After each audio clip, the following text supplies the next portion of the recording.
ਤੇ ਰਮਨ ਜੀ, ਕੀ ਇਸ time market ਨੂੰ ਲੈ ਕੇ ਕਿੱਦਾਂ ਦੀ ਜਿਹੜੀ ਸਥਿਤੀ ਆ ਉਹ ਚੱਲ ਰਹੀ ਆ? ਸਪੌਟ ਰੇਟਸ ਕੁਝ ਸੁਧਰ ਰਹੇ ਆ, ਸੁਧਰਨ ਦੇ ਆਸਾਰ ਨੇ, ਕਿੱਦਾਂ ਹੈ?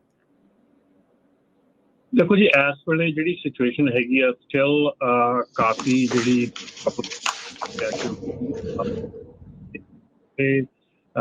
ਕੰਮ ਚੱਲ ਰਿਹਾ ਹੈਗਾ। ਇੱਕ ਤਾਂ ਜਿਹੜੀ ਰਿਪੋਰਟ ਆਈ ਹੈਗੀ ਆ ਕਿ 25% ਕਪੈਸਿਟੀ ਅਜੇ ਵੀ ਜਾਰੀ ਹੈਗੀ ਆ।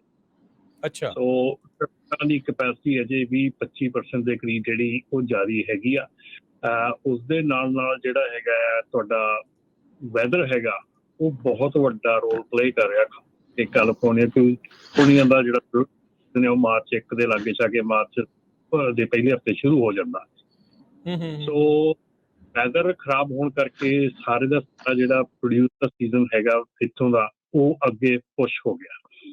ਸੋ ਉਹਦੇ ਕਰਕੇ ਜਿਹੜਾ ਇਸ ਵੇਲੇ ਹੈਗਾ ਇੱਕ ਕਪੈਸਿਟੀ ਵੱਧ ਗਿਆ, ਥੋੜਾ ਅੱਗੇ ਪੁਸ਼ ਹੋ ਗਿਆ। ਦੂਜੇ ਪਾਸੇ ਜਿਹੜੀ ਆ ਇਨਫਲੇਸ਼ਨ ਇੰਨੀ ਵਧਣ ਕਰਕੇ, ਚੀਜ਼ਾਂ ਦੀਆਂ ਪ੍ਰਾਈਸਾਂ ਇੰਨੀਆਂ ਵਧਣ ਕਰਕੇ ਜਿਹੜੇ ਲੋਕੀ ਹੈਗੇ ਉਹਨਾਂ ਨੇ ਅਜੇ ਆਪਣੇ ਪਰਚੇਜ਼ਿੰਗ ਵਗੈਰਾ ਹੋਲਡ ਕੀਤੀ ਆ।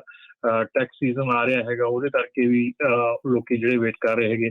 ਸੋ ਕਾਫੀ ਫੈਕਟਰਸ ਹੈਗੇ ਆ ਜਿਨ੍ਹਾਂ ਦੇ ਕਰਕੇ ਸਟਿਲ ਮਾਰਕੀਟ ਜਿਹੜੀ ਆ ਉਹ ਡਾਊਨ ਹੈਗੀ। ਔਰ ਇਸ ਵੇਲੇ ਜਿਹੜੀ ਸਕੇਅਰੀ ਚੀਜ਼ ਹੈਗੀ ਉਹ ਆ ਕਿ ਜਿਹੜੇ ਕਾਂਟਰੈਕਟ ਹੈਗਾ ਉਹ ਰੇਟਸ ਵੀ ਬਹੁਤ ਥੱਲੇ ਹੈਗੇ, ਆਲਮੋਸਟ 30% ਬਿਲੋ ਲਾਸਟ ਈਅਰ ਹੈਗਾ। ਸੋ ਜਿਹੜਾ ਕਾਸਟ ਆਫ ਆਪਰੇਸ਼ਨ ਹੈਗਾ ਆ ਉਹ ਬਹੁਤ ਜ਼ਿਆਦਾ ਵੱਧ ਗਿਆ ਹੈਗਾ। ਜਿਹੜੀ ਲੋਡ ਦੀ ਪ੍ਰਾਈਸਿਸ, ਮੈਂ ਕੱਲ ਆਪਣੇ ਟਰਕਿੰਗ ਕੰਪਨੀ ਨਾਲ ਗੱਲ ਕਰ ਰਿਹਾ ਸੀਗਾ, ਜਿਹੜੀਆਂ ਪ੍ਰਾਈਸਿਸ ਹੈਗੀਆਂ ਮਤਲਬ ਡੈਲਸ ਨੂੰ $2,000 ਦਾ ਲੋਡ ਵਾਜ਼ ਅਨਹਰਡ ਆਫ। ਮਤਲਬ 2022 ਉਹ ਡੈਲਸ ਨੂੰ ਇੱਥੋਂ ਕੈਲੀਫੋਰਨੀਆ ਤੋਂ ਇਟਸ ਅਨਹਰਡ, ਮਤਲਬ ਕਿ ਇੱਦਾਂ ਤਾਂ ਕਿਤੇ ਵੀ ਨਹੀਂ ਦੇਖਿਆ ਨਹੀਂ ਸੀਗਾ। 4000 ਦੇ ਤੁਸੀਂ ਉੱਤੇ ਜਾਂਦੇ ਆ, ਬੋਰਡ ਤੇ ਜਾਂਦੇ ਆ, 4000 5000 ਨੂੰ ਪੈਨਸਿਲਵੇਨੀਆ ਦੇ ਲੋਕ ਜਾ ਰਹੇ ਆ। ਵਰਥ ਇਟ ਹੀ ਨਹੀਂ ਹੈਗਾ। ਤੁਸੀਂ ਆਪਰੇਸ਼ਨ ਕਰ ਨਹੀਂ ਸਕਦੇ ਇੰਨੇ ਦੇ ਵਿੱਚ, ਮਤਲਬ ਕਿ ਜਿੰਨਾ ਮਰਜ਼ੀ ਤੁਸੀਂ ਜ਼ੋਰ ਲਾ ਲਓ। ਜੇ ਤੁਸੀਂ ਇੱਕ ਤੋਂ ਵੱਧ ਟਰੱਕ ਰਨ ਕਰਦੇ ਆ ਤਾਂ it's just not feasible for you to run that. ਉਹਨੂੰ ਐਕਚੁਅਲੀ ਰਨ ਕਰਨ ਦਾ ਤੁਹਾਡਾ ਕੋਈ ਤੁੱਕ ਨਹੀਂ ਬਣਦੀ ਕਿ ਤੁਸੀਂ ਪੱਲਿਓਂ ਪੈਸੇ ਪਾ ਕੇ ਉਹਨੂੰ ਰਨ ਕਰ ਰਹੇ ਆ ਥੋੜੇ। ਸੋ ਮਾਰਕੀਟ ਜਿਹੜੀ ਆ ਸਟਿਲ ਸਪੌਟ ਮਾਰਕੀਟ ਤਾਂ ਲੋ ਹੈਗੀ ਆ ਇਸ ਵੇਲੇ, ਪਰ ਜਿਹੜੀ ਇਸ ਵੇਲੇ ਕਾਂਟਰੈਕਟ ਰੇਟ ਹੈਗਾ ਉਹ ਵੀ ਲੋ ਹੈਗਾ।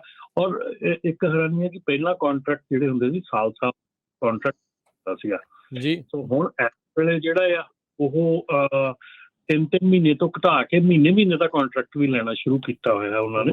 ਸੋ ਵੀ ਕਾਂਟਰੈਕਟ ਅਸੀਂ ਦੇਵਾਂਗੇ, ਉਸ ਤੋਂ ਬਾਅਦ ਦੇਖਾਂਗੇ ਜੇ ਹੋਰ ਥੱਲੇ ਜਾਂਦਾ ਫਰੇਟ ਜਾਂ ਕਿੱਧਰ ਨੂੰ ਜਾਂਦਾ ਹੈਗਾ। ਸੋ ਕਾਫੀ ਸਿਚੁਏਸ਼ਨ ਜਿਹੜੀ ਆ ਉਹ ਕਾਫੀ ਖਰਾਬ ਆ।